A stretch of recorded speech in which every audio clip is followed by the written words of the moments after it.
بھلا جو شخص اللہ کی خوشنودی کا تابع ہو وہ اس شخص کی طرح مرتکب خیانت ہو سکتا ہے جو اللہ کی ناخوشی میں گرفتار ہو اور جس کا ٹھکانہ دوزخ ہے اور وہ برا ٹھکانہ ہے۔ ان لوگوں کے اللہ کے ہاں مختلف اور متفاوت درجے ہیں اور اللہ ان کے سب اعمال کو دیکھ رہا ہے۔ اللہ نے مومنوں پر بڑا احسان کیا ہے کہ ان میں انہی میں سے ایک پیغمبر بھیجے جو ان کو اللہ کی آیتیں پڑھ پڑھ کر سناتے اور ان کو پاک کرتے اور اللہ کی کتاب اور دانائی سکھاتے ہیں، اور پہلے تو یہ لوگ صریح گمراہی میں تھے۔ بھلا یہ کیا بات ہے کہ جب احد کے دن کفار کے ہاتھ سے تم پر مصیبت واقع ہوئی، حالانکہ جنگ بدر میں اس سے دو چند مصیبت تمہارے ہاتھ سے ان پر پڑ چکی ہے، تو تم چلا اٹھے کہ ہائے آفت ہم پر کہاں سے آ پڑی؟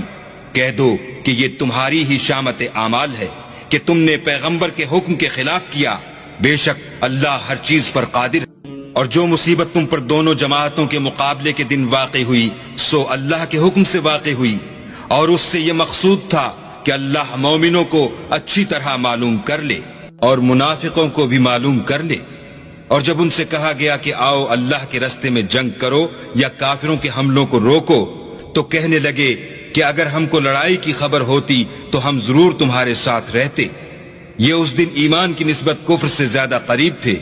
منہ سے وہ باتیں کہتے ہیں جو ان کے دل میں نہیں ہیں، اور جو کچھ یہ چھپاتے ہیں اللہ اس سے خوب واقف ہے۔ یہ خود تو جنگ سے بچ کر بیٹھ ہی رہے تھے، مگر جنہوں نے راہ اللہ میں جانیں قربان کر دیں اپنے ان بھائیوں کے بارے میں بھی کہتے ہیں کہ اگر ہمارا کہا مانتے تو قتل نہ ہوتے۔